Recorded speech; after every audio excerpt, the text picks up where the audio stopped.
Hi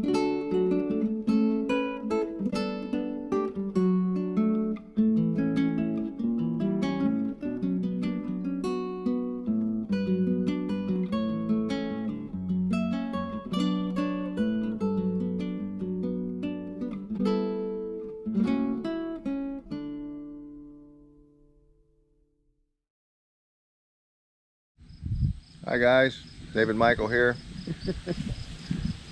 This is Staghorn Sumac. When people hear the word sumac, a lot of times they think poison sumac. You know, they've heard it growing up that it's a harsh plant, that if you get into it, it makes you itch really bad and gives you rashes, and that poison sumac is toxic, and then a lot of people are confusing Staghorn sumac or shining sumac or the other edible sumacs with poison sumac. But poison sumac grows in wetlands. It does not have staghorn berry capsule, or a flower capsule as some call it, or a cone as some people call it, and it gets green berries on it that turn white.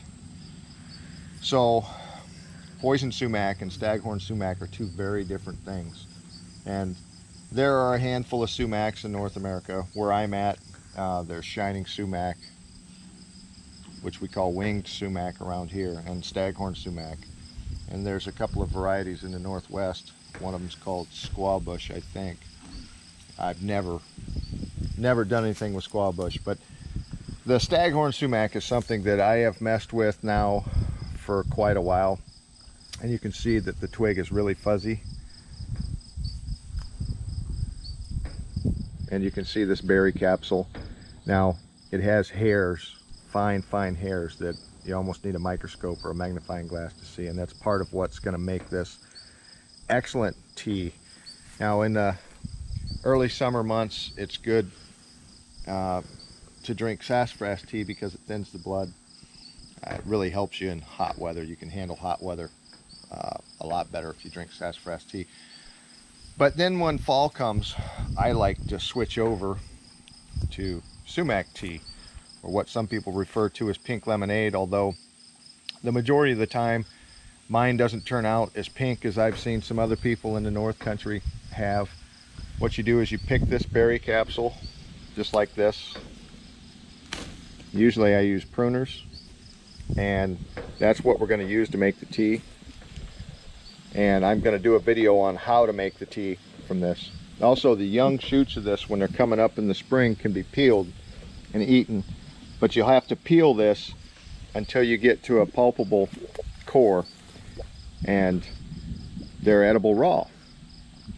But I wouldn't suggest trying it on an adult tree. The shoots is what I've always tried. It's a very flavorful tea. It's great for kids. I don't put sugar in it, some people do. But staghorn sumac is worthy of your attention because it's full of vitamins. It's really refreshing, thirst quenching, and it's just a all-round healthy drink. So look for my video on how to make staghorn lemonade or staghorn tea, and you'll see what I'm talking about. The last part of this, I showed you that it was fuzzy. It's also a compound leaf. There are a lot of compound leaves that people confuse with this. I'm not going to go into all those.